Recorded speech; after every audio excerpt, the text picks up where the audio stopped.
Assalamualaikum warahmatullahi wabarakatuh. Waalaikumsalam warahmatullahi wabarakatuh. Alhamdulillah, segala puji bagi Allah yang telah memberikan kita kesehatan sehingga kita dapat bertatap muka bukan bertatap maya di ruangan sederhana ini yaitu ruangan guru SMP Negeri 1 Nibo. Selawat beriring salam, mari sama-sama kita sajikan keputuan Nabi Muhammad SAW yang mana oleh beliau yang telah membawa kita dari alam gelap gulita kepada alam yang penuh dengan ilmu pengetahuan. Penghormatan saya pertama dan utama kepada Kepala Sekolah SMP Negeri 1 Nibo, dan penghormatan saya serta kasih sayang saya kepada guru-guru SMP Negeri 1 Nibo yang sudah sudi kiranya berhadir di ruangan sederhana yaitu ruang guru SMP Negeri 1 Nibo. Tidak perlu panjang lebar, saya ingin mempresentasikan aksi nyata disiplin positif yaitu penerapan segitiga restitusi. Konsep inti budaya positif yaitu perubahan paradigma belajar, disiplin positif, nilai-nilai kebajikan, kebutuhan dasar manusia, motivasi perilaku manusia, posisi kontrol guru, keyakinan kelas, segitiga restitusi. Pembelajaran dengan paradigma baru. Nah, di sini kita memakai profil pelajar Pancasila, yaitu pembelajaran dengan paradigma yang dirancang berdasarkan prinsip pembelajaran berdiferensiasi sehingga para peserta didik belajar sesuai kebutuhannya berdasarkan tahap perkembangan sesuai teori psikologi modern untuk mewujudkan profil pelajar Pancasila. Itu seperti kita bahas kemarin ya teman-teman, waktu PI 2, pendampingan 2 ya kemarin, masalah masalah tentang kalimat rumpang ya kalau nggak salah ya, kalimat rumpang. Nah, ini miskonsepsi tentang teori kontrol. Yang pertama, ilusi guru mengontrol murid. Nah, saya mau tanya, bagaimana cara kita mengontrol murid kita? Itu mau saya tanyakan. Ada yang bisa menjawab? Di sini kan ada miskonsepsi ini tentang teori kontrol. Di sini yang pertama, ilusi guru dalam mengontrol murid. Yang mau saya tanyakan, bagaimana cara kita mengontrol murid kita? Yang selama ini sudah kita lakukan. Ada anak kita yang keluar masuk kelas, bagaimana cara kita mengontrol? Tolong dijawab teman-teman. Ya. Kalau menurut saya Bu, cara mengontrol murid, kita udah tahu atau kita udah hafal meja murid yang dia dudukin. Mana meja yang kosong, di situ kita pandang bahwa murid itu nggak masuk atau belum datang. Itu menurut saya Bu. Ya, ada yang lain, itu udah benar sekali, tepuk tangan untuk Busna. Itu udah benar sekali karena kita mengontrol murid bisa dengan cara mejanya atau kursinya. Begitu anaknya hilang, kita bisa lihat oh anaknya udah keluar. Nah, ada yang lain dalam cara mengontrol murid, bagaimana yang sudah kita terapkan selama ini? Dengan cara kita menghitung berapa jumlah murid. Karena kita dari pertama masuk udah menghitung ya, dari pertama absensi. Ya, yang lain? Cara mengontrol murid, bagaimana cara mengontrol biar anak itu nggak keluar masuk kelas, biar anak itu belajar secara kondusif dan aman terkendali. Karena kita sebagai guru sebenarnya kan cara mengajarnya berpihak kepada murid, bukan berpihak kepada kita. Kalau dulu belajarnya berpihak kepada kita guru, artinya selembar kertas putih itu bisa kita tuliskan apa keinginan kita. Tetapi sekarang bukan seperti itu. Pembelajaran yang kita ajarkan itu berpihak pada murid, artinya murid itu punya wewenang. Apa wewenang murid? Nah, itu yang mau kita bahas ya. Wewenang murid itu tahu dia, saya pengen ini seperti si Sarah. Si Sarah seapapun kita ajarkan, seapapun kita kontrol, dia nggak bisa dalam hal membaca, tetapi dia bisa dalam hal menggambar. Nah, itulah yang disebut dengan pembelajaran kepada murid. Yang perlu kita arahkan si Sarah apa? Di sini tujuan yang udah kita kontrol tadi seperti Busna bilang, berarti mengontrol anak dengan cara melihat si anak. Nah, yang di sini mau saya bilang, karena pembelajaran kita berpihak pada murid, bagaimana cara membuat si Sarah itu untuk mau belajar, tetapi dia dengan cara menggambar. pintar dia menggambar. Bagaimana kita arahkan si Sarah tanpa kita memaksa? Ayo siapa mau bisa menjawab, karena kita kan juga guru si Sarah dalam hal ini ya. Ini Bu, menurut saya bukan tidak mesti Sarah. Kalau kita lihat siswa bagaimana karakternya, kita harus paham semua siswa, kita paham bagaimana karakternya. Iya. Jika kita sudah menguasai karakter siswa, insya Allah semua kita akan lakukan dengan baiknya. Tetapi jika ada siswa yang belum kita pahami karakternya, pasti kita agak susah cara ngajarnya. Mungkin dia karakter begini, kita paham, harus paham dengan karakter mereka. Mungkin gitu. Seperti Betul ya, karakter- kalau Pak Tar bilang ya, karakter itu ada di visi kita, visi sekolah kita ya. Karakter yang paradigma kemarin, waktu kita bahas paradigma, itu yang paling utama pada anak didik kita itu karakter. Biarpun pembelajaran itu berpihak pada murid. Yang perlu kita tahu sekarang, pembelajaran itu bukan berpihak pada kita guru, tetapi berpihak pada murid. Artinya murid tidak bisa dipaksa dengan keinginan kita. Kamu harus bisa ini, kamu harus bisa menulis, kamu harus bisa baca, bukan. Tapi kita memasrahkan seperti anak TK. Dia apa maunya? Dia mau, karena sekolah ini tempat ternyaman anak setelah di rumah. Ada anak tidak nyaman di rumah, tetapi dia nyaman di sekolah. Artinya dia nyaman dengan gurunya. Nah, kalau anak tidak mau belajar di sekolah sama guru itu, kenapa anak itu keluar? Itu kita harus introspeksi diri. Apa yang mau anak itu? Apa kesalahan saya dalam mendidik anak? Itu yang mau kita tahu ya di sini ya. Apa yang kesalahan saya dalam mendidik itu bagaimana? Kenapa si anak nggak mau belajar sama saya? Gitu ya. Itu yang pertama tadi. Sekarang ilusi bahwa semua penguatan positif efektif dan bermanfaat. Nah, penguatan positif apa yang masuk di sini? Yang dimaksud dalam miskonsepsi tentang teori kontrol. Tadi kan Ibu Pusna sama Pak Tar udah kasih tahu dia ya bahwa kalau Pak Tar menghitung anak dari kontrol anak dari cara menghitung si anak. Kalau Pusna melihat dari kursi si anak, apakah si anak itu udah ada atau udah hilang. Nah, sekarang di sini yang mau saya tanyakan, ilusi bahwa semua penguatan positif efektif dan bermanfaat. Penguatan positif yang bermanfaat untuk si anak yang sering keluar seperti Bu Pusna bilang tadi itu apa? Apa yang harus kita lakukan penguatannya? Ayo Bu Lisa, jangan termenung tinggalkan Livia di rumah dan mulai di sini. Jadi apa yang harus kita lakukan Bu Lisa untuk penguatan positif yang bermanfaat untuk si anak kita? Contohnya tadi seperti tadi itu anak-anak udah kita kontrol, maksudnya dengan cara melihat si anak itu. Nah, penguatan positif untuk si anak biar nggak keluar itu bagaimana? Apa harus kita lakukan? Ini ya, kadang-kadang kita kembali lagi seperti yang tadi bilang ke karakter seanak. Apa yang paling yang dia sukai? Apakah seperti Sarah? Dia kan nggak suka menulis. Dia lebih cenderung kepada menggambar. Tapi kita tanyakan nanti pada si murid, kemudian Sarah dia lebih ingin menggambar. Kita arahkan dia kepada gambar agar dia rajin dalam belajar. Kemudian yang lainnya juga seperti itu. Misalnya dia lebih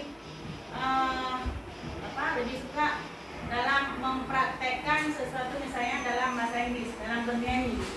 Misalnya kita arahkan dia ke dalam bentuk bernyanyi agar si anak tersebut tidak boring di lokal. Jadi biar anak betah dalam lokal, kita buat berbagai macam cara ya, cara agar si anak tidak menjadi boring dalam lokal, betah belajar. Keinginan anak ini, motivasinya dalam belajar itu lebih bersemangat. Ini cara kita pintar-pintar dalam mengelola anak tersebut. Itu bagus sekali ya. Menurut saya seperti itu. Bagus sekali jawaban Bu Lisa, karena kan sekarang kita kan seperti tadi yang saya bilang, pembelajaran itu berpihak pada murid, itu bagus. Boleh kita contoh. Ini kehidupan nyata ya, bukan kita pura-pura untuk ini, bukan. Yang Bu Lisa bilang itu bagus sekali. Dalam mengajarkan buat anak, itu seperti Bu Lisa bilang, biar anak tidak boring, biar anak tidak bosan, karena pembelajaran kita berpihak pada murid, bukan kepada kita guru. Anak yang kita arahkan, apa kesukaan si anak? Seperti Bu Lisa bilang, anak sukanya menggambar, udah arahkan dia menggambar. Kalau bisa nggak ada dia pewarna, krayon, kita kasih krayonnya. Terus anak dia nggak mau dia dalam kelas, dia maunya bermain. berarti kita biarkan dia anak bermain.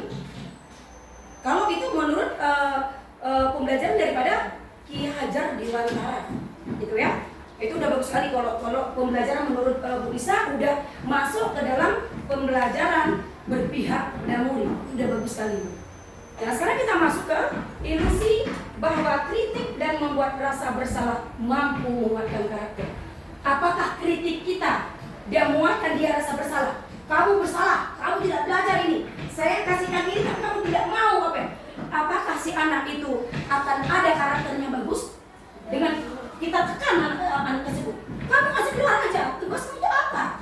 Kamu tuh saya udah capek nulis di papan udah penuh. Papan saya tulis tetapi kamu kasih keluar aja. Jadi apakah itu menguatkan karakter buat si anak? Dengan kita menegur dia, mengkritik dia dengan kasar, apakah si anak akan karakternya bagus? Coba jawab buat dia. Iya, Bu Sna bilang jelas tidak. Karena dengan kekerasan anak bukannya bertambah karakternya bagus, tetapi anak akan bertambah keras kan? Terus yang ini yang terakhir, ilusi bahwa orang dewasa berhak memaksa. Nah, di sini kan anak kita paksa, sedangkan anak kita pembelajaran berpihak pada murid. Bagaimana cara kita memaksa anak? Contohnya seperti ini.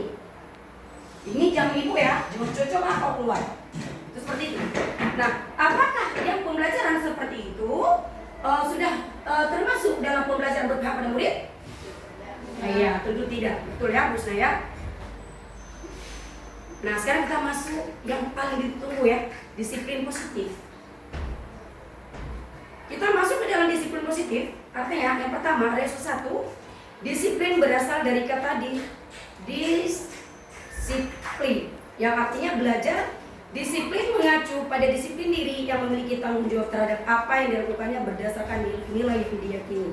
Saya mau tanya, apa maksud disiplin bagi diri ini? Yang belum kita terangkan kepada murid, ini kita terangkan kepada diri kita. Apa yang dimaksud dengan disiplin kepada diri kita sendiri? Apa itu disiplin? Apakah di sini disiplin waktu, disiplin kita dalam kelas, atau disiplin dalam memanage waktu kita baik di rumah maupun di sekolah? Ayo bagi ibu, siapa yang bisa menjawab? Apa disiplin waktu atau tanggung jawab kita ya? Itu disiplin. Itu bagaimana cara memanage waktu bagi ibu? Ada yang bisa jawab? Bu Mia sakit ya? Bagaimana cara kita memanage waktu punya untuk kita disiplin waktu? Apa harus kita lakukan biar kita disiplin dalam hal waktu? Oke Bu Mia, jawab aja. Ya, maksudnya gini, disiplin waktu kita masuk kelas jam berapa, terus kita datang ke sekolah jam berapa, itu maksudnya bisa. Pertanyaannya, bagaimana cara kita memanage waktu agar kita tepat datang waktu dalam hal disiplin positif? Bagaimana Bu Mia? Coba aja apa, bagaimana yang bisa Bu Mia lakukan untuk bisa datang tepat waktu? Itu aja. Selama ini Bu Mia kan udah disiplin kan? Bagaimana cara Bu Mia datang tepat waktu? Itu aja. Caranya bagaimana? Itu aja, coba aja. Bagaimana cara Bu Mia datang? Kan Bu Mia udah tepat waktu, kayak macam tadi itu. Bu Mia udah bukan datang sebelum bel berbunyi, kan? Itu udah disiplinnya udah ada Bu Mia. Tapi bagaimana biar kawannya dengar semua? Bagaimana cara Bu Mia memanage waktu bisa datang seperti tadi, apalagi tadi hujan? Ayo jawab Bu Mia. Ya kan, yang saya lakukan biar waktunya cepat datang ke sekolah, saya habis bangun sholat subuh, saya langsung beres-beres rumah dulu, kemudian lihat jamnya udah berapa, jam 7 udah siap pakai baju, kemudian langsung datang kemari biar tepat waktu. Ya, betul, subhanallah. Makanya Bu Mia tadi hujan-hujan, subhanallah dia udah nyampe ke sini sebelum waktunya bel, gitu ya. Nah, itu udah bagus sekali. Terus dari yang kedua, disiplin positif merupakan salah satu cara penerapan disiplin yang bertujuan untuk menumbuhkan kesadaran serta memberdayakan peserta didik tanpa imbalan atau penghargaan, ancaman atau hukuman. Jadi gini, ada satu sekolah dia melakukan disiplin waktu itu kawan saya ya di SMP mana kemarin itu waktu kami kolaborasi, dia bilang kami disiplin waktu untuk mendisiplinkan anak-anak kami dengan cara lewat. Jadi hadiahnya berbentuk bonbon, dia bilang. Berarti kalau anak cepat datang bukunya 5. Nah, besoknya kan anak-anak kalau rumah datang. Tapi kalau menurut saya disiplin waktu dengan cara memberikan hadiah itu menurut ibu apa? Kalau menurut saya salah ya. Kalau menurut ibu apa? Apakah setiap hari kita bisa memberikan bonbon, memberikan dengan uang kita sendiri? Kalau menurut saya juga sama, tidak. Karena dengan memberikan bonbon setiap hari, berarti kita harus rela mengeluarkan uang untuk anak untuk memberi hadiah itu kan udah udah nyogok namanya ya, udah nyogok. Bisa-bisa bonbonnya kita beli dalam satu hari 3 PSS itu, jadi itu udah 9.000 udah berapa? 27.000. Nah besoknya si anak yang lain pasti akan datang cepat-cepat lagi. Karena udah ada, saya mau datang cepat, nah kata betul. Saya mau datang cepat, karena kan saya dikasih hadiah. Jadi memakai dengan cara memberikan hadiah itu nggak bagus. Jadi kita langsung menanam rasa bersalah bahwa kita ada kesepakatan kelas, yang bahwa kita datang tepat waktu, itu artinya kesepakatan kelas. Setiap kelas itu sudah ditempelkan kesepakatan kelas, gitu. Artinya dalam kesepakatan kelas itu anak udah tahu dia, saya harus datang tepat waktu, saya harus masuk kelas tepat waktu. Nah, disinilah peran kita sebagai guru, kita menempelkan poster-poster ke kesepakatan kelas, ya.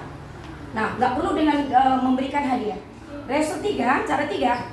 Sebagai pendidik, tujuan kita adalah menciptakan peserta didik yang memiliki disiplin diri, sehingga mereka berperilaku mengacu pada nilai-nilai kebajikan universal dan memiliki motivasi intrinsik dalam perubahan perilaku ke arah yang lebih baik.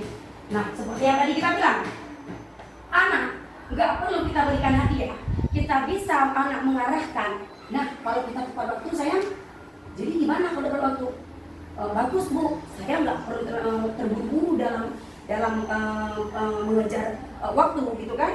Dia nggak perlu mendayung sepeda harus cepat-cepat gitu sampai harus nabrak gitu. Jadi begitu dia bangun tidur, kita arahkan dia langsung seperti Bu Mia tadi bilang, bangun tidur sholat, setelah sholat dia nggak tidur lagi, langsung anak siap-siap untuk berangkat ke sekolah dengan cara melihat waktu. Jadi anak udah tahu, saya kemarin itu kan dibilang sama ibu kesepakatan kelas saya harus datang tepat waktu. Artinya anak sudah tahu, dia tanpa kita memberikan hadiah dia tahu saya harus tepat waktu, tanpa kita mengucapkan. Buktinya sekolah kita jam 7 kurang anak sudah datang, itu umumnya jam 7 kurang. Tapi kalau hujan ya kita maklumin aja. Tapi kalau yang hari biasa anak kita subhanallah sudah tahu dia disiplin waktu. Artinya kalau kita gurunya datang terlambat, kita pastinya sudah malu kan, karena anak kita udah tahu datangnya tepat waktu. Artinya jam 7 kurang seperti Astaza itu udah sampai sekolah di jam 7 kurang. Begitu jam 7 pas anak sudah hamil. Itu udah bagus ya. Penerapan disiplin kita di sekolah SMP Negeri 1 Limbung tuh udah cap jempol, udah bagus sekali tanpa memberikan hadiah. Oke? Nilai-nilai kebajikan. Nah, nilai kebajikan yang ada di institusi SMP Negeri 1 Limbung yaitu satu organisasi kita ya. Profil pelajar Pancasila, beriman, bertakwa kepada Tuhan Yang Maha Esa dan berakhlak mulia, berkebinekaan global, gotong royong, mandiri, kreatif dan bernalar kritis. Udah semua ada di SMP 1 Limbung ya kan? Kita udah bernalar kritis loh kita. Kita banyak macam usahakan kepala sekolah kita. Dia setiap hadir pasti dia kritis. Dia mengkritik apa pasal 17 Agustus, itu akan mengkritik. Itu udah bagus, kita udah ada. Terus kita juga beriman dan bertakwa kepada Allah, ya kan? Kita guru juga seperti itu, anak-anak kita juga seperti itu. Jadi terus kita juga berakhlak mulia, artinya kita tidak pernah memukul anak, itu berakhlak mulia kan? Mengajarkan si anak dengan cara kita panggil si anak, seperti yang dilakukan Busna sebagai bimpen. Jadi anak tidak di ultimatum sama Busna, kamu harus begini, kamu harus begitu, tapi enggak. Busna apakah sebagai bimpen dia mengarahkan si anak akan lebih baik, seperti Alif, kamu nggak boleh merokok Alif, atau kamu tidak boleh keluar masuk, seperti si Putra lagi ya. Jadi diarahkan termasuk oleh wali kelas dan juga guru-guru semua. Jadi kita kolaborasi SMP 1 Limbung udah mantap dalam mengcover anak untuk berkarakter mulia. Itu sudah ada. kita ada nggak mandiri? Mandiri, bukan mandi sendiri ya. Artinya mandiri, dia bisa apa-apa sendiri tanpa melibatkan orang lain. Bisa dia, tetapi dia tetap melibatkan orang lain karena dia berkolaborasi dalam kelompoknya kan.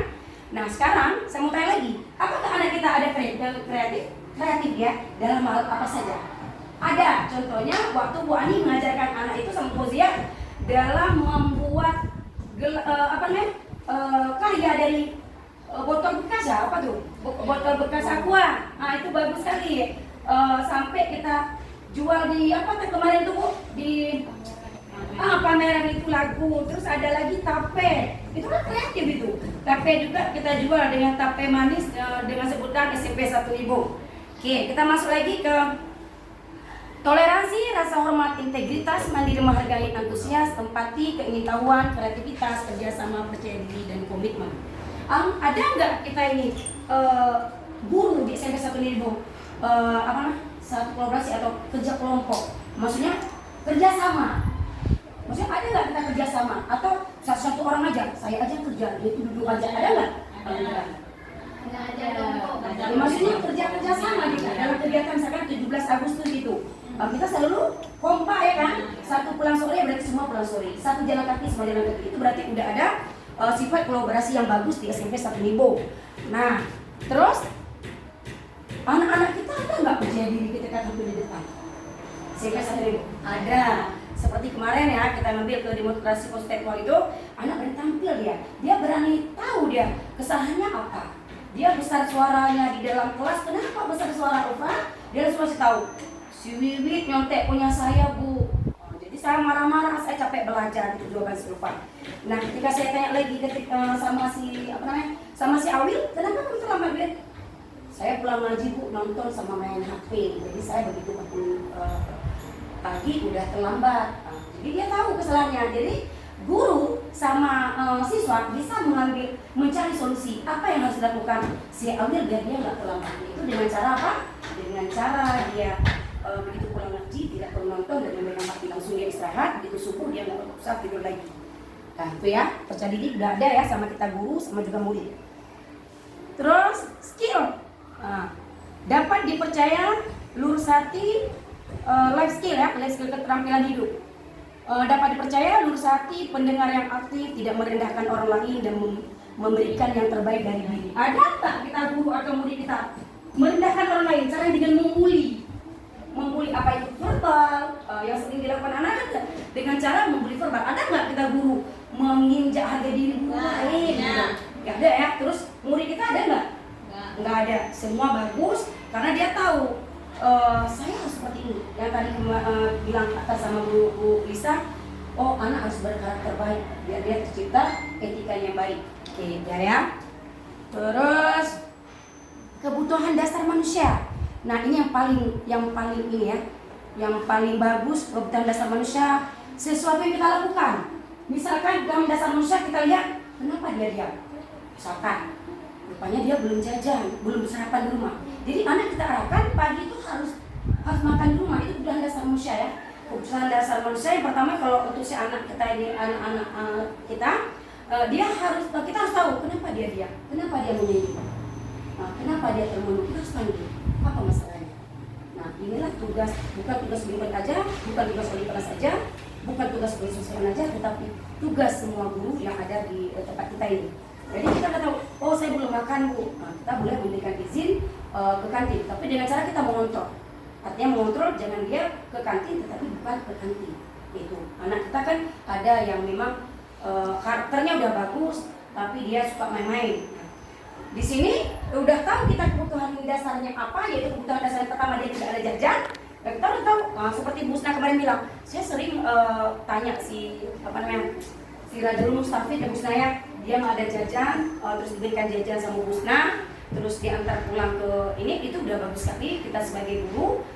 Nah kita udah tahu, oh kebutuhan dasar dia nggak ada kendaraan di sekolah, oh kebutuhan dasar dia nggak ada jajan untuk dia mau jajan, sedangkan dia lapar. Nah, pihak kita guru lah yang kita mencari solusinya.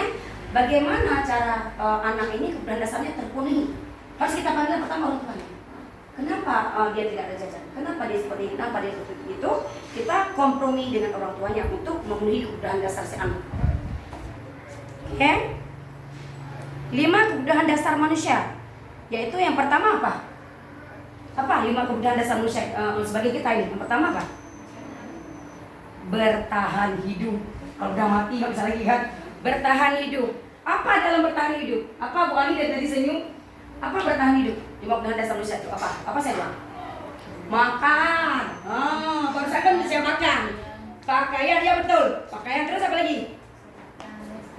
Tempat tinggal. Itu ada rumah. Terus apa lagi? Kesehatan, ya betul. Satu lagi. Keamanan. Biar kita tentram, biar kita sebelum tidur seperti kejadian tadi yang semuanya terbakar itu memang itu udah kuasa Allah. Tapi sebelum kita tidur sebenarnya harus kita lihat apakah listriknya bagaimana atau bagaimana, mana baru kita serahkan. Yang itu ya. Mana harus kita ini apa? Itu harus ditutup. Iya, terus tutup, jadi harus ditutup takut nanti masuk orang. Oke. Yang kedua, tadi kan yang pertama bertahan hidup, yang kedua kasih sayang dan rasa diterima. Anak kita banyak yang merasa tidak diterima kan? Nah, di sini rasa diterima, dipedulikan, berbagi, kerjasama, menjadi bagian dalam kelompok. Ada anak kita yang nggak diterima loh. Pernah nggak perhatikan? Ini kita secara jujur ternyata. Ketika dia dalam kelompok, dia tidak diterima. Dia selalu diasingkan. Ada nggak? Kita jujur aja ya, biarpun kita kegiatan nih. Ada. Dia nggak diterima. Bagaimana cara kita mengatakan, mengcover anak itu untuk diterima di kelompoknya tanpa ada pedulian? Siapa yang bisa menjawab? Jadi kita bisa ini kan bisa terapkan kita dalam kelas nih. Tujuan kita Ya, dalam begini, maksudnya biar bisa diterima oleh kawan. Iya. Maksudnya ada hal yang tidak cocok gitu sama mereka. Maka dia harus disesuaikan sama kawan yang lain. Harus mengikuti. Sesuai dengan kawan lain. Iya. Udah masih sesuai. Dia tetap nggak mau diterima. Apa yang bisa kita lakukan? Biar dia diterima karena kasihan kan kalau dia sendiri. Contohnya kita, Kasmi. Saya misalkan, kalian udah duduk-duduk, udah lagi berbicara, itu datang saya udah diam. Ada kita pernah merasakan seperti itu kan? Itu gimana pesan kita? Itu sedih. Nah, itu juga dengan anak didik kita, ketika dia mau masuk kelompok itu, B, kan seperti itu ya? Nggak, jangan ke sini. Nah, cara menerapkan Pak Tar udah benar, dia bilang kita cari dulu permasalahannya kan? Nah, kita arahkan si anak itu untuk ini. Oke, Pak Tar jawab seperti itu. Yang lain, bagaimana cara mengarahkan si anak itu untuk bisa diterima di kelompok situ tanpa mengancam? Pak sama kawannya. Dia harus bersih. Jangan malas. Mungkin dia kena kotor. Karena malas mungkin Bu. Kena kotor harus kita harus mandi. Ya harus diapain? Disesuaikan. Ya. Jawab Bu. Bau karena kotor. Saya jawab ya. Iya, coba didengar dulu Busna jawab. Kalau menurut saya Bu, kadang ada dalam kelompok itu salah satu anak nggak diterima dalam kelompok tersebut. Cara mengatasinya Bu, kalau menurut saya kita beri pengarahan dulu pada semua siswa supaya kita di sini dalam sekolah dengan belajar tidak ada perbedaan. Ya, kemudian Tidak ada perbedaan, pintar atau bodoh sama, semua kita belajar di sini. Nggak ada istilah melecehkan orang lain, itulah bully. atau bully. Jadi kita sama semua di sini. Jadi kita harus belajar dalam kelompok harus saling bekerja sama. Kolaborasi. Bisa gitu. Ya, betul. Jangan arahan dulu, jangan ada timbul perbedaan Iya. sesama. Iya, jadi dengan cara mengarahkan si anak memberikan pengertian. Tambahan sedikit, misalkan si A dia tidak disenangi oleh kawan-kawannya. Tidak kita kasih pengarahan seperti yang kita bilang, dari juga sudah kita kasih pengarahan kepada mereka. Kita adalah satu, kita adalah satu, kita adalah satu atap lagi satu. Kemudian si anak misalkan si A tidak disenangi, kita panggil dia secara pribadi, panggil aja dia, rangkul dia. Kita lihat ada apa sebenarnya? Kita tanya, ada masalah apa? Kan nanti kita tanya, kamu masalah apa kok bisa begini sama teman-teman? Ada apa kamu?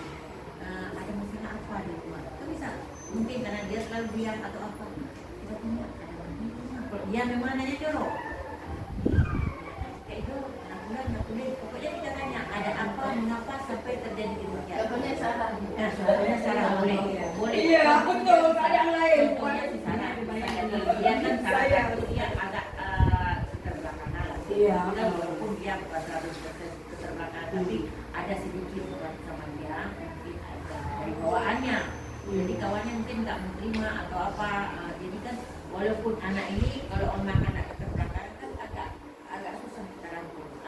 Iya. Nah, tapi walaupun dia keterbelakangan, tapi dia agak mati.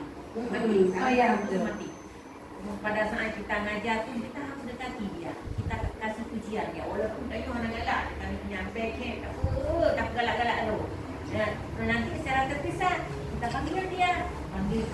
Jadi ini apa lagi mau tanya betul karena ada berapa satu balik kita pun wangi buat eskote, eskandal eskote dan yang ibu sudah. Paling tak kan dia tinggal kawan ni ngangan dia sampai dia macam tu mungkin. Iya.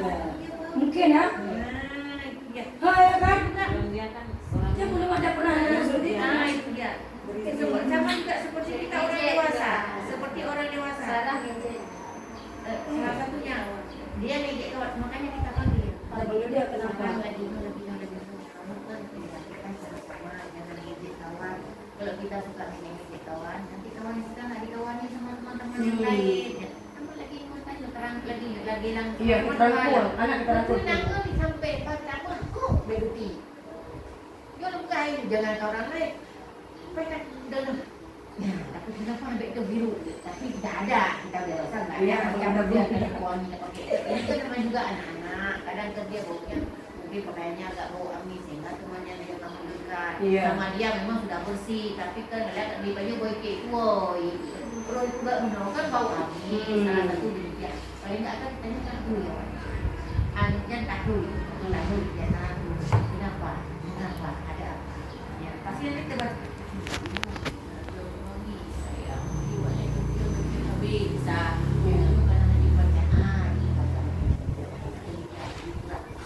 sebagai tambahan. Yang sudah kami sudah tahu sudah ini sebagai tambahan.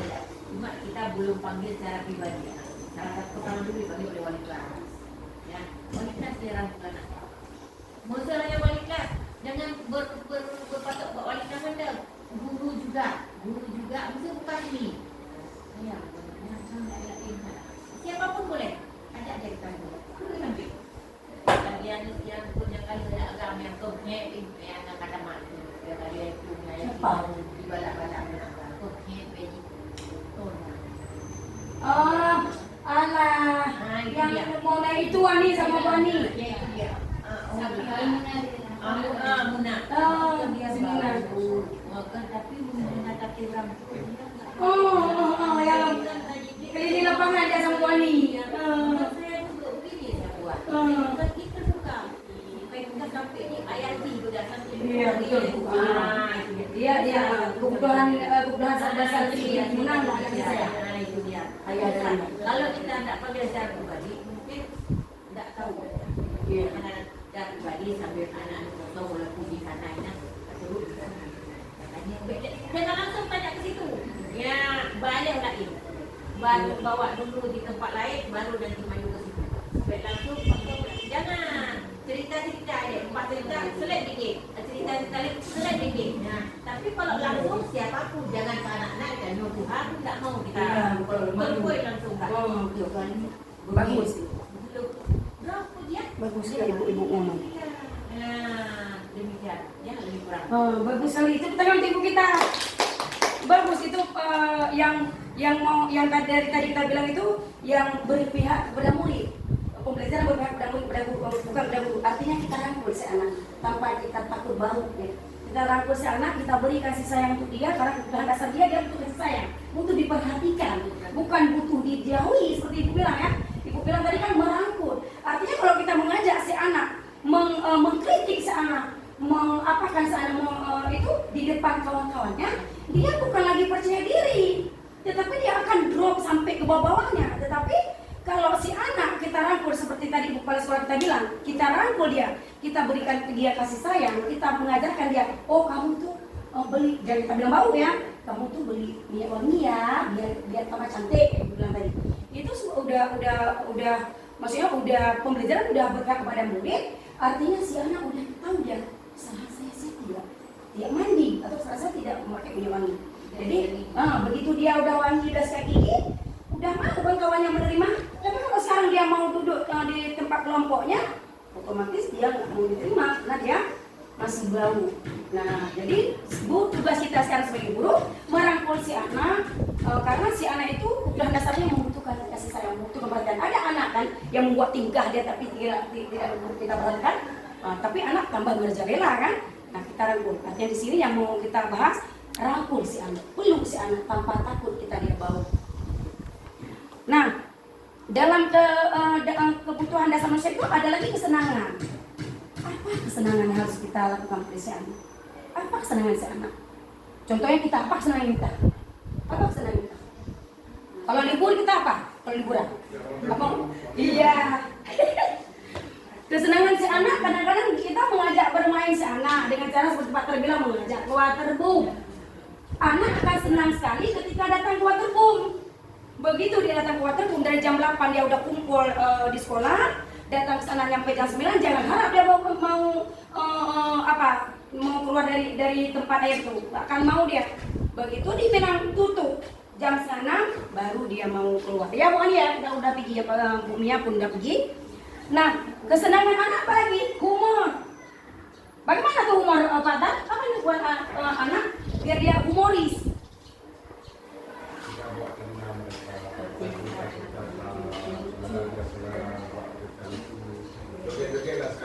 Iya, kalau Pak Tan suka joget-joget dia ya. Fresh dia joget ya. Keluar kamu upload. Udah ngangkut di rumah. Nanti kalau gue pulang ke Boklu, bawa pulang rumah, bawa Boklu itu simpan di sana. Iya. Yang di rumah simpan di rumah Boklunya. Buka Boklu tak. Biarpun kita buka enggak upload, langsung anak mau mengapakan dia buat bilang, ini apa bu, ini apa bu, udah dekat-dekat ya kan? Itu udah bagus ya. Kan sudah ada sedikitnya, jadi dia tambah lagi setengah. Iya. Kalau es breakingnya biasa siapa yang paling pintar buatnya? Bu Fauzia kan? Dia yang paling altruisme dalam buat ice breaking. Bu Fauzia apa tuh? Terus membuat anak tertawa dengan cara apa? Dengan cara ice breaking kayak tadi ya Bu saya. Oke.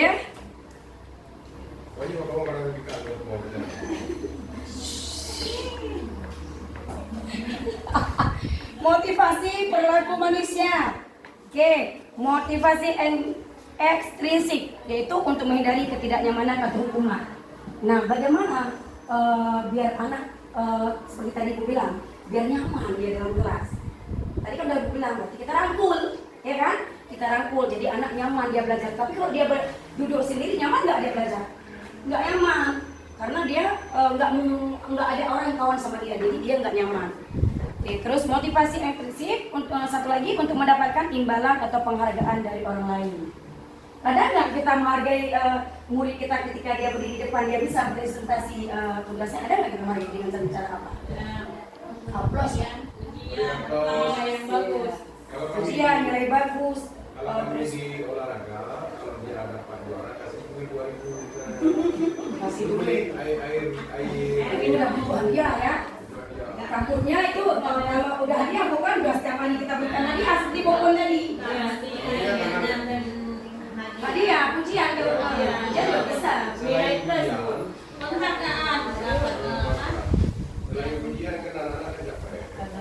Mereka kan kalau cepat lari, dia pasti sedikit banyaknya butuhkan air. Air itu tidak mesti air putih. Kita kasihlah 1.000, 2.000. yang Biar dia cepat. tidak. Supaya dia kecepatan dia lari itu lebih cepat. Karena mengingat ada air merah. Coba kalau nggak ada air merah. Ini Bu, masih ingat di sana yang nggak dapat hadiah waktu kenapa? Itu parah lagi, nangis. Harus itulah. Kalau kita biasakan anak-anak dengan penghargaan uang, udah mengharap. Tapi kalau kita memberikan pujian dengan cara kita memberikan senyuman, misalnya, bagus sekali ya, udah berani tampil. Tapi Pak Tar udah bagus juga lah. Bagus tuh Pak Tar. 2.000 satu anak, subhanallah. Oke, sekarang motivasi intrinsik. Kalau tadi ekstrinsik, sekarang intrinsik yaitu untuk menjadi yang mereka inginkan dan menghargai diri sendiri dengan nilai-nilai yang mereka percaya. Apa yang mereka inginkan? Ini kan yang intrinsik Busna ya. Untuk menjadi yang mereka inginkan dan menghargai diri sendiri dengan nilai-nilai yang mereka percaya. Bagaimana cara anak menghargai dirinya sendiri? Apa yang harus dilakukan si anak? Ayo, siapa yang ini? Menghargai dirinya sendiri dengan cara nilai-nilai yang mereka percaya. Apa kata? Kalau saya Menghargai dirinya sendiri. Bagaimana cara anak menghargai dirinya sendiri? salah satu cara menghargai diri sendiri, dia kenal siapa dirinya, Hmm. berusaha menghargai.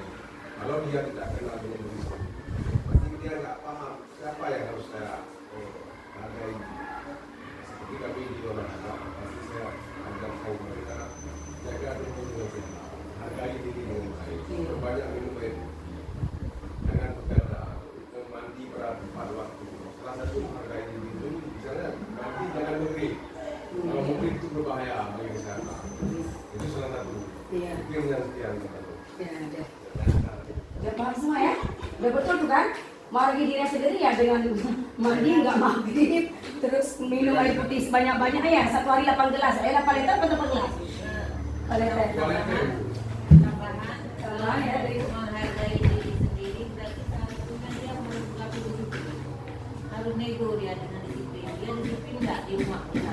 Bangun pagi dia ngapain aja, pulang sekolah ngapain aja, tugas dia apa aja, itu dia kerjakan. Berarti dia sudah dengan disiplinnya. Tugasnya pulang sekolah cuci piring ya setelah makan. Ada dikerjakan dah. Berarti dia kalau memang dikerjakan bangun pagi juga demikian, rutinitas dia apa. Kalau memang dia lakukan ada, berarti dia sudah menghargai dari sendiri. Sampai ke sekolah ada tugas dari guru, ada PR, ada apa lah yang diperintah guru. Dia kena piket, yang kena piket dia mengerjakan piket tidak, berarti dia sudah menghargai dari sendiri.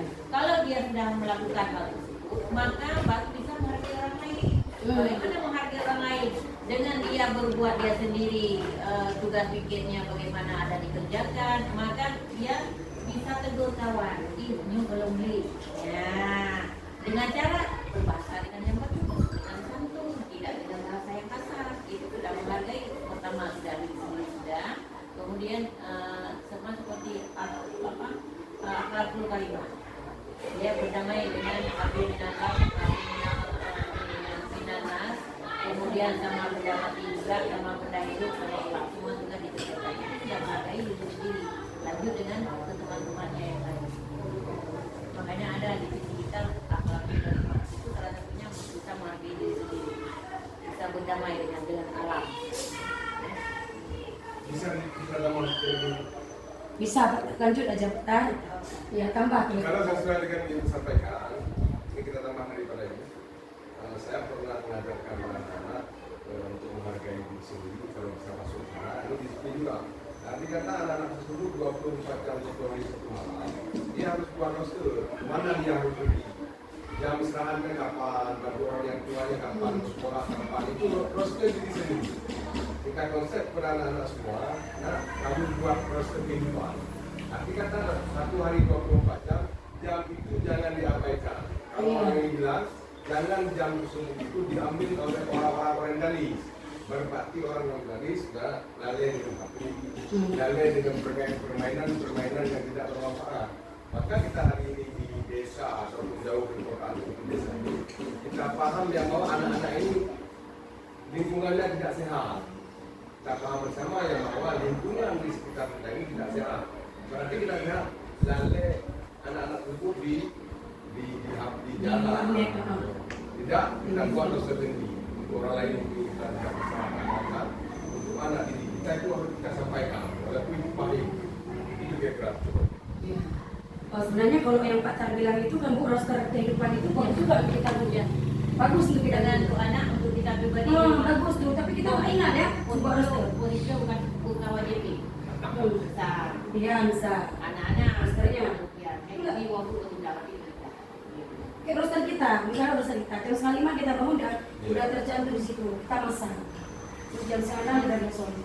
Jam nanya emak-emak dan aku ke Kadang Berarti kalau di kamar aku, kali itu salah di depan roster.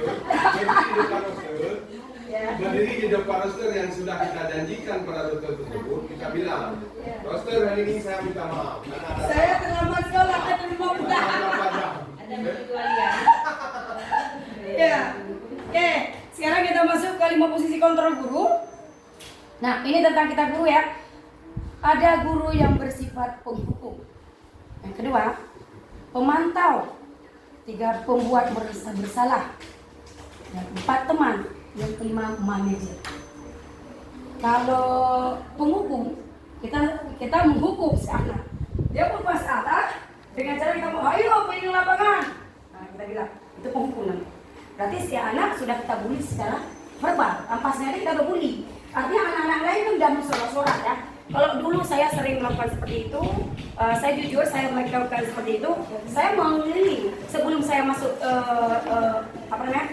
CGP yang mengartikan yang bahwa pembelajaran berpusat pada murid, atau saya belum tahu budaya positif, saya melakukan seperti itu. Tapi setelah saya menjadi guru saya menjadi calon guru penggerak, alhamdulillah saya sudah tahu yang bahwa sifat penghukum itu tidak bisa ada di diri kita sebagai guru. Nah, sekarang pemantau. Apa itu pemantau? Hah? Pemantau kita guru Pak Tarai. Kita pantau si anak ya kan? Kita pantau si anak kemana? Kalau saya katakan kepala sekolah memantau sekolah umur dan lokal. Kita lihat anak-anak. Kita Nah, ini terus pembuat merasa bersalah. Tahu nggak pembuat merasa bersalah? Bagaimana? Emang gara-gara kamu kan? Kalau nggak gara-gara kamu ya nggak mungkin dia nangis. Emang gara-gara kamu. Itu pembuat merasa bersalah. Dia merasa bersalah. Itu juga udah termasuk ke dalam bully ya, bully secara verbal. Bukan, karena kan kalau bully secara verbal itu cukup parah. Ada anak bisa bunuh diri gara-gara bully verbal. Itu banyak kejadiannya seperti di SMP mana itu ibu yang kami kan ada ikut kemarin itu pembulian. Di situ ada anak yang dibully, bukan dengan dipukul, bukan fisik tapi verbal, itu anak sampai subhanallah sampai bunuh diri. Karena dia bully itu cukup fatal ya. Jadi kita sebagai guru jangan membuat anak itu merasa bersalah. Akhirnya kalau kita udah buat dia sebagai pemerasa bersalah, anak lain akan membuli dia. Terus ada guru yang bersifat sebagai teman. Contohnya si Pak kita ya. Dia bersifat sebagai teman. Ayo kita minum. Ayo kita dari sepeda. Nah, itu juga bagus untuk kita sebagai teman, kita rangkul. Seperti tadi kepala sekolah bilang, sekalipun anak itu bau, kita rangkul dia, kita peluk dia, kita cium dia kalau bisa. Dan anak perempuan ya, bukan anak laki. Nah, sekarang yang paling bagus kita lakukan manajer. Guru sebagai manajer. Bagaimana cara manajer Bekasi? Anak ketika bersalah, dia kita panggil, bukan di dalam kelas, tapi kita bawa ke tempat ini, bukan ada guru. Bawa dia ke tempat yang nggak ada orang. Seperti yang saya lakukan kemarin si Nova, ketika dia marah-marah kita panggil ke dalam ruangan yang tidak ada orang, kita rangkul dia, kita tanyakan apa masalah, kenapa kamu sampai marah-marah kepada kelas sama teman? Apa kamu udah termasuk melakukan ini, udah termasuk dalam keyakinan kelas? Apa keyakinan kelas yang udah kamu buat? Langsung dia jawab, ya keyakinan kelas saya Bu menghargai sesama teman. Jadi kita udah merangkul si anak, udah tahu kita si anak salah, jangan kita membuat dia bersalah. Jadi kita tempatkan diri kita sebagai guru itu sebagai manajer, menghargai si anak tanpa membuat dia merasa bersalah. Jadi kita rangkul dia, biarpun dia salah seperti si Arif, dia salah. Tetapi kita jangan kita bilang dia salah. Tetap kita tersenyum, tetap kita bilang Arif, ayo kita ayo kita atau bukan ayo kita makan. Kita bisa mengapakan si Arif dengan cara kita mengajak dia dengan baik. Oke, dah sampai di situ penerapannya. Oke. Nah, kalau saya tanya ya, satu lagi ya soalnya ya, apa kamu tahu kesalahan kamu? Kira-kira bagaimana kamu memperbaiki kesalahanmu? Itu sifat manajer. Kalau kita tanya itu kan harus kita bawa ke ruang yang nggak ada orang kan? Misal kayak tadi bilang si Sarah, jangan musuh ini, berarti kita bawa dia ke ruang bimbel, bukan bimbel aja harus mengarahkan anak, tapi kita guru juga bisa mengarahkan si anak. Nah, teman-teman guru SMP Negeri 1 Libong, terima kasih banyak udah hadir presentasi saya itu tentang aksi nyata modul 1.4. Subhanallah, tanggapan teman-teman sudah bagus sekali. Di sini saya sebagai manusia biasa, saya mohon maaf kalau misalnya ada kata-kata dan silap saya dalam memberikan presentasi saya. Kalau saya dimaafkan, saya kiri lebih dan kurang. Assalamualaikum warahmatullahi wabarakatuh.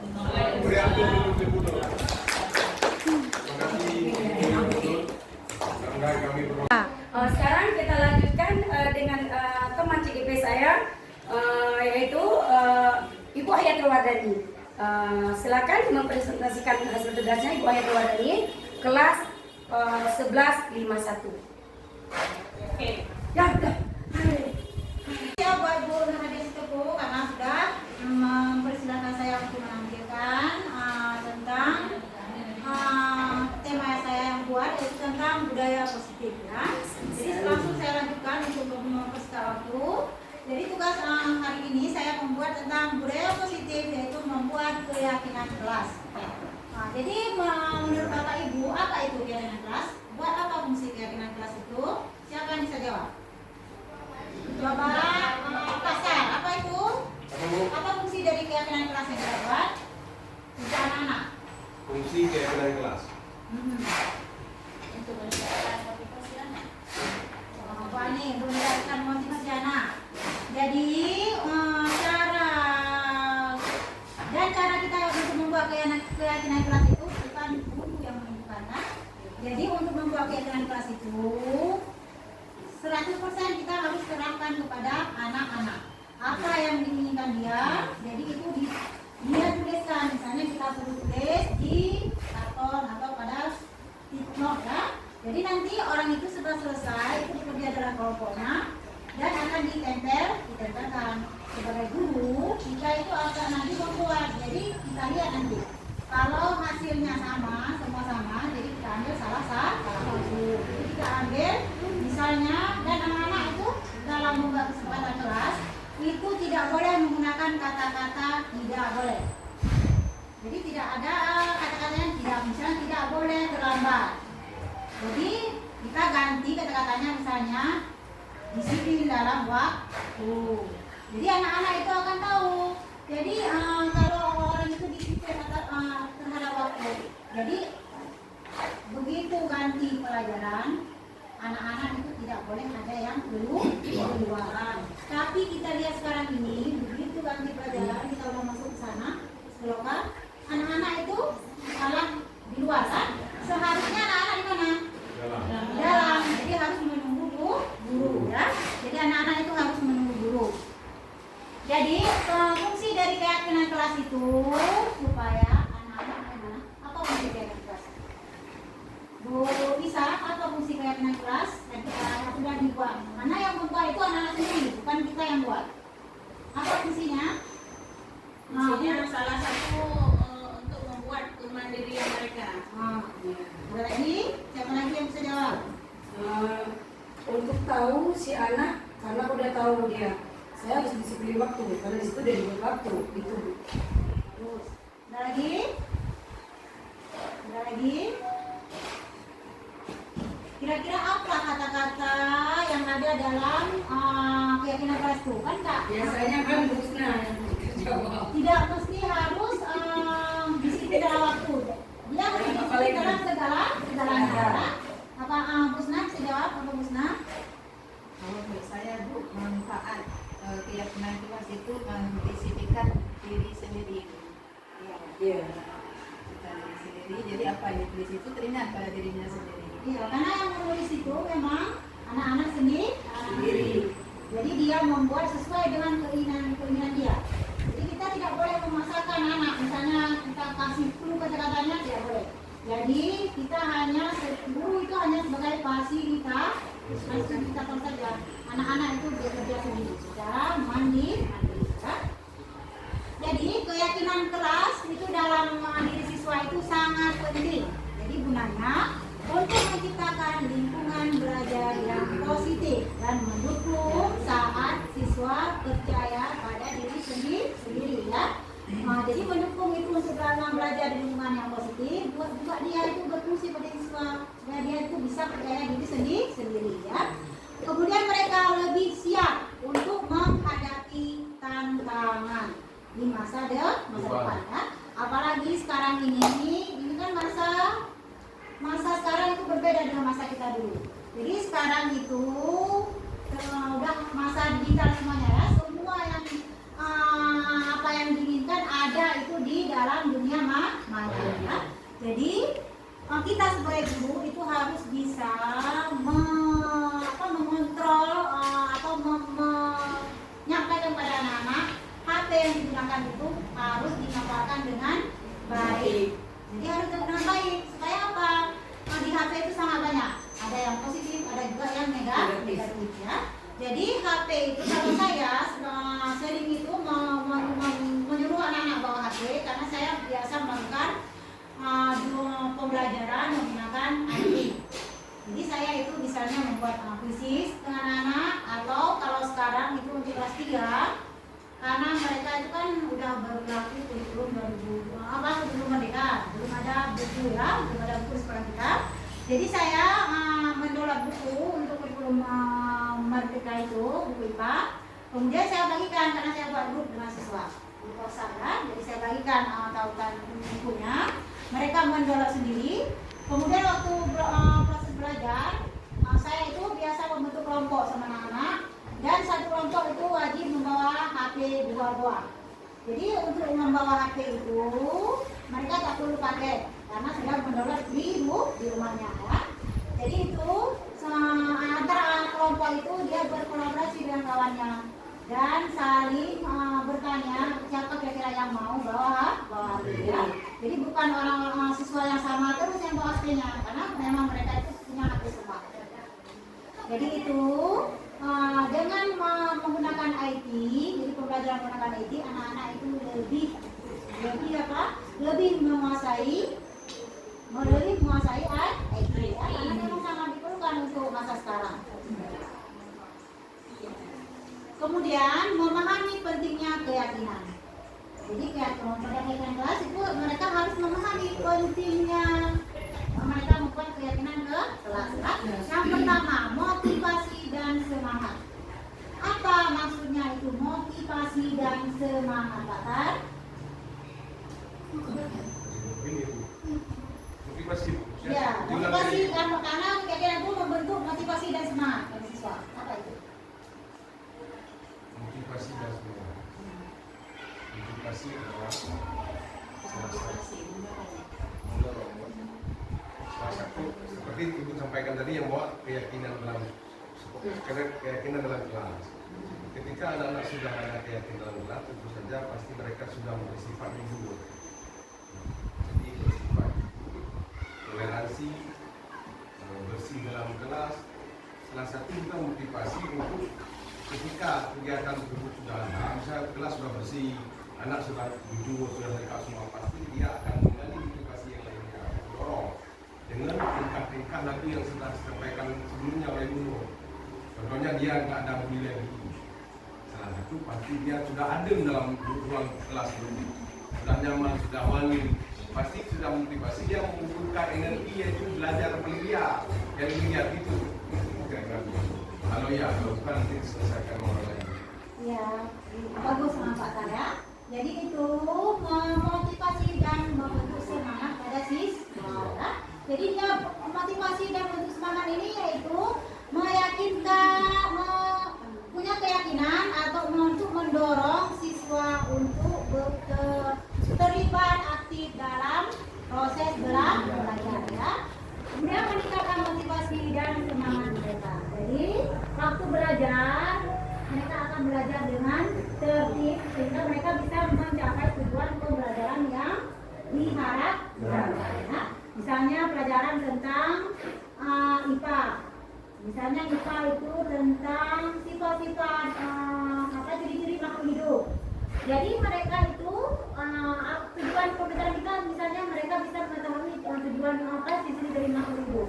Jadi setelah belajar mereka itu sampai pada tujuan yang kita inginkan ya. Karena mereka motivasi untuk belajar karena di kegiatan kelas itu sudah ada peraturan yang mereka buat sendiri ya. Jadi misalnya dan dalam kelas itu kalau ada kegiatan kelas kita buat ada pertanyaannya itu menghormati sesama. Nah itu bisa dengan kawan atau dengan guru ya. Jadi waktu ada kita buat kegiatan kelas saat kita mengajar itu suasana kelas akan nyaman. Begitu misalnya anak-anak mau bikin ribut, misalnya ada ngomong, langsung kita sebagai guru mengingatkan mereka, langsung silakan kalian lihat keyakinan yang sudah kalian buat. Apa di situ tingkah kamu itu sudah sesuai dengan keyakinan yang sudah kalian buat? Jadi mereka akan membuat sendiri. Jadi tentu saja mereka itu akan mematuhi.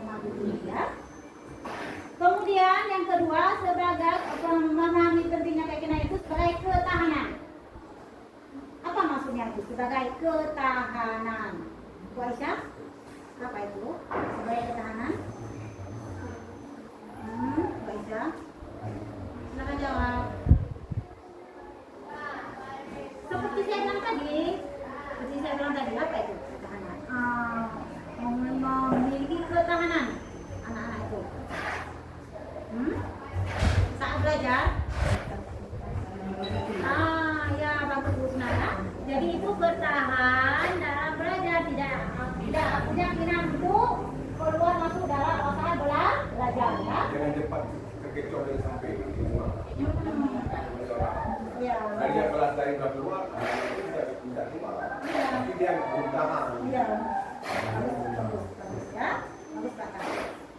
Jadi di sini ketahanan, siswa yang percaya diri lebih mampu menghadapi kegagalan dan tantangan, mengembangkan ketahanan diri dan daya juang yang tinggi.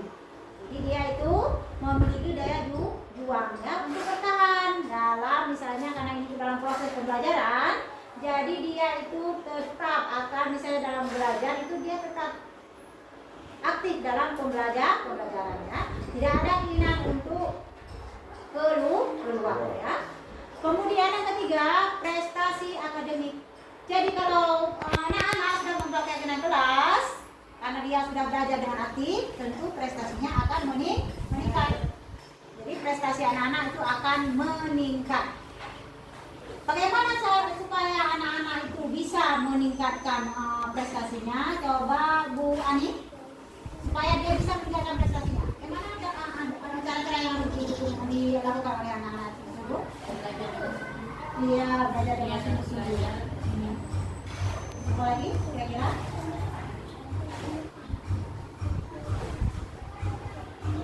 Selain mereka itu belajar dengan sungguh-sungguh, apalagi Mencintai pelajarannya biar kita bisa. iya, jadi mereka harus Gurunya juga harus mencintai.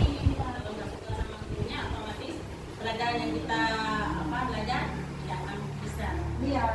Karena memang itu kalau anak-anak itu tidak menghormati guru, tentu sebagai guru kita itu kan merasa bagaimana ya? Merasa tidak respect dengan dia kan? Jadi kalau kita sebagai guru tidak riga atau tidak pernah melakukan sesuatu, itu anak-anak itu tidak akan bisa pelajaran kita sampai akhir. Kemudian yang keempat itu terjadinya kesejahteraan psikologis. Jadi terjadi kesejahteraan psikologis pada anak-anak itu dengan adanya keyakinan kelas tersebut. Kira-kira apa itu kesejahteraan psikologis? Siapa bisa jawab? Kemudian apa itu kesejahteraan Psikologis dia senang, gembira,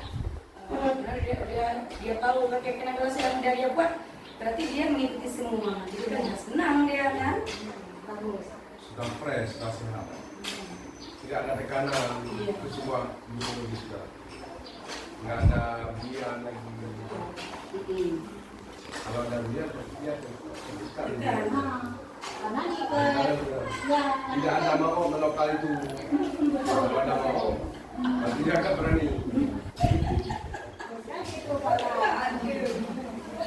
Jadi dalam keyakinan kelas itu, adanya keyakinan kelas, karena kelas kita itu sudah damai, aman, tidak ada ribut, jadi sehingga anak-anak itu akan merasa senang dalam belajar. Karena dia senang, suasana kondusif, maka dia bisa mencapai pelajaran yang baik, menyenangkan.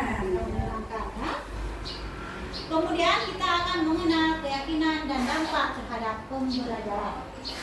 Yang pertama, definisi keyakinan. Kira-kira siapa yang tahu apa itu keyakinan? Keinginan diri. Bagus. Ada lagi? Ada lagi? Apa itu keyakinan? Definisi keyakinan. Bukan keyakinan kelas ya, keyakinan. Definisi keyakinan. Keyakinan pada anak-anak. Yang mudah Yaitu Bu, boleh kan Bu? Ya. Bentuk kepercayaan yang dimiliki seseorang terhadap kemampuan masing-masing dalam memecahkan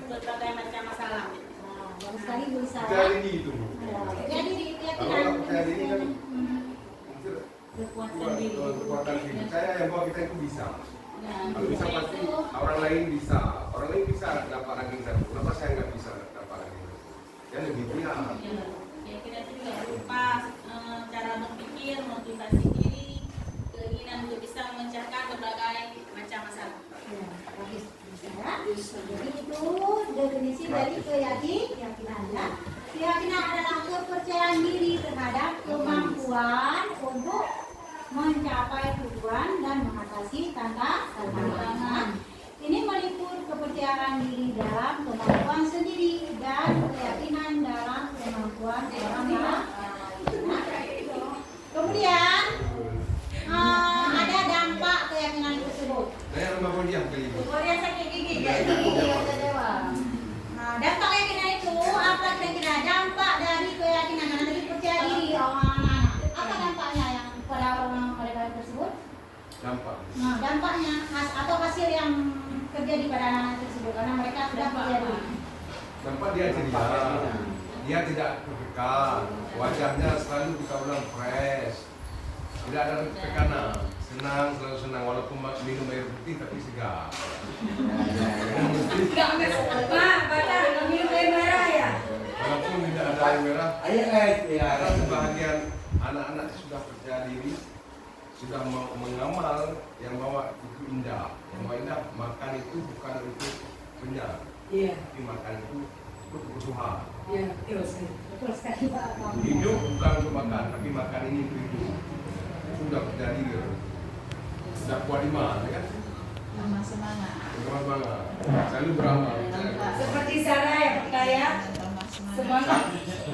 Sarah walaupun Sarah kayak gitu, kita Semangat dia. Dari Sarah sepeda kuat semangat. dia, kuat. Oh iya memang. Kuat. Kalau berantem mau dia. Masuk keluar. Dia itu kan dan kelebihan dia nggak boleh dilecehkan. Boleh sekali. dia memang harus kalau menghadapi dia itu sabar itu. Siapa lecehkan dia tetap di rumah. Oh, dulu. Tapi kadang-kadang kan awalnya Tapi saya lihat Sarah itu diam aja anaknya. Kok banyak tingkah. Duluan dia di masalah. Dia itu kalau Banyak orang tingkah sama saya. Saya cari masalah karena awalnya media bermenyi. Jadi kita di masalah media Itulah. bermenyi. Itulah yang kita bilang tadi kemudian dasar dia butuh perhatian. Yang ada perhatian. Nah, karena perhatian begitu. Kita guru dan turun tangan itu dia. dia duluan. Dia seperti dia sekali seperti anak Saya yang yang kecil, kan? punya perhatian. soal- Iya, saya. Tidak ini kita bicara. Usna, itulah dibilang kebutuhan dasar butuh kasih sayang. Jadi kayaknya harus taruh hukum kita be. Dia cocok angkat besi dia. Astagfirullahaladzim. Badan angkat besi kuat ya. memang kuat dia. Dia kan kalau lagi marah bisa diangkat kursinya. Jadi tugas kita itu sebagai guru untuk Bisa memahami. memahami anak-anak seperti itu ya. Jadi kemudian ya, karena memang untuk kurikulum merdeka ini kita itu hanya sebagai fasilitator dan guru itu harus berpihak kepada murid ya. Kemudian jadi dampak keyakinan itu memiliki dampak signifikan.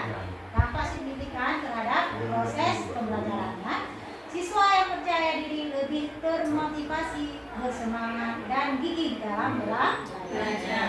Kemudian tantangan. Juga dalam keyakinan ini ada tantangannya. Contohnya, apa tantangan ini? Waktu sudah ada keyakinan kelas, mereka mengalami tantangan untuk menerapkan keyakinan kelas tersebut. Misalnya apa aja? Bu Koja apa? Bu Koja apa? Kalau perhatian, kok dia lagi termandung dia. Tadi ngapain Bu Koja? Hanya dalam melaksanakan keyakinan kelas. Ini ya, Bu Jojo ya. Kemudian Tantangan dalam berarti apa? Apa maksudnya? Jadi sekian saja saya ucapkan terima kasih. Assalamualaikum warahmatullahi wabarakatuh. Assalamualaikum warahmatullahi wabarakatuh.